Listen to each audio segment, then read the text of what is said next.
एक बार की बात है, काशीपुर नाम के गांव में जगन नाम का भिखारी अपनी बेटी गौरी के साथ भीख मांगता था।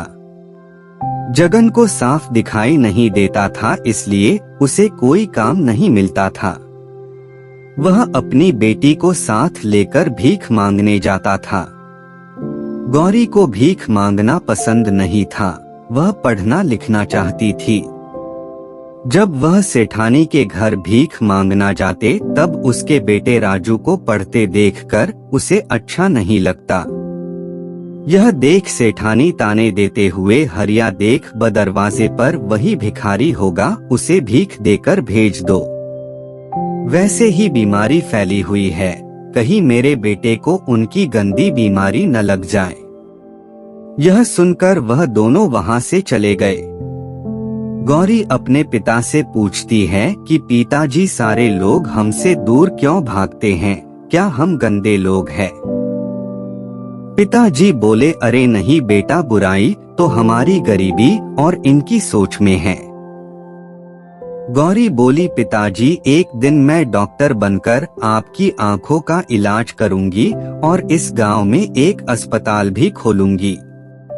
उसके पिताजी बोले कि बेटा, हमारे लिए 2 वक्त की रोटी खाना भी मुश्किल है, अस्पताल कैसे खोलेंगे?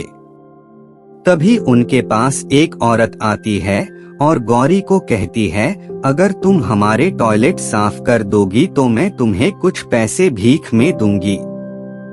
गौरी ने उनका टॉयलेट साफ किया और उसे बहुत बुरा लगने लगा। तब वह सोचने लग गई कि अब मैं डॉक्टर बनकर रहूंगी। गौरी अपने पिता को ले जाकर मंदिर के बाहर रहीम चाचा के पास बैठा जाती है और खिलौने बेचकर कुछ पैसे कमाने लगी। और फिर वह गांव की शिक्षिका से किताब लेकर सरकारी स्कूल में पढ़ने गई। अब गौरी रोज स्कूल से आकर खिलौने बेचती और अपने पिता का ध्यान भी रखती। गौरी रात रात भर जागकर पढ़ाई करती और हमेशा अव्वल नंबर लाती। गौरी की कामयाबी देखकर गांव के सभी लोग हैरान रह गए।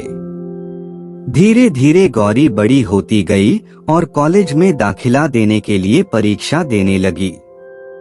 उसकी शिक्षिका उसका पूरा साथ देती थी। इम्तिहान में टॉप करके उसके पिताजी और शिक्षिका बहुत खुश हुए। अपनी पढ़ाई पूरी करने के लिए गौरी को बाहर जाना पड़ता है, परंतु उसका बिल्कुल भी मन नहीं होता है अपने पिता को छोड़कर जाने का। तब शिक्षिका उसके पिता की सारी जिम्मेवारी लेने के लिए तैयार हो जाती है। बाहर जाकर गौरी बिल्कुल लगन के साथ अपनी पढ़ाई जारी रखती है। थोड़े समय तक उसकी कोई खबर नहीं आती है और गांव फिर से महामारी फैलने लगती है। रेनू के पिता और राजू इस बीमारी से अस्पताल में पड़े रहे।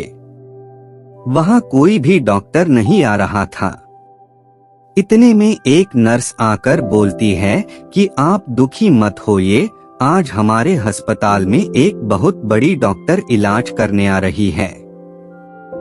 तभी वहां गौरी आती है और सभी उसे देखकर हैरान रह जाते हैं। तभी वह अपने पिता के पैर छूती है और सबका इलाज शुरू कर देती है।